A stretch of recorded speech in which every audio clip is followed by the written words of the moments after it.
What's going on, everybody? Welcome back to the channel, man. Welcome back to another side video.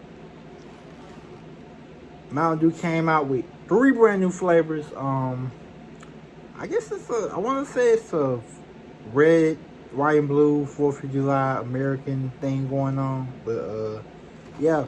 Anyway, this is the first one. We got the new Mountain Dew Star Spangled Splash. Yeah, man, we're gonna try the other ones out there. The other one's a Liberty flavor, and it's like a blue flavor. I forgot which one that one called, but today we're gonna try the first one. We're gonna try the Star Spangled Splash flavor. So, got tongue tied saying it.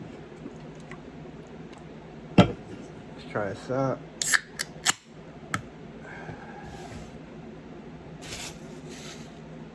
Smell it.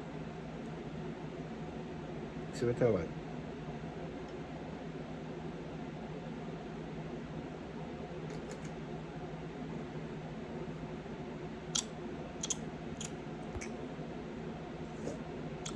Like a berry taste to it.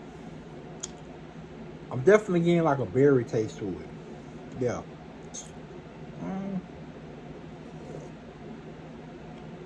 I like it though.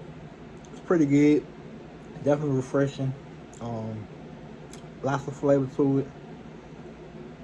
Star Spangled Splash. Mountain Dew. Solid 9 out of 10, man. Mountain Dew always knock these flavors out the park. I can actually say one thing I know about Mountain Dew, they always come through. They always have good flavors. Like, they never disappoint. This the only, like, they the only people that they consistent with their flavors, which I love about Mountain Dew. They consistent. It's like a new flavor coming out every couple of months, and that's what I like about Mountain Dew. But good as always. Mountain Dew, y'all already know, y'all always do it. The other 2 flavors, I'm gonna get those soon. I'm gonna try them, but this one right here, solid, man, solid. Anyway, make sure you guys comment, like, and subscribe, and keep watching videos. Next time, guys, comment, like, subscribe. Keep watching videos, more videos on the way. Next time, guys, peace.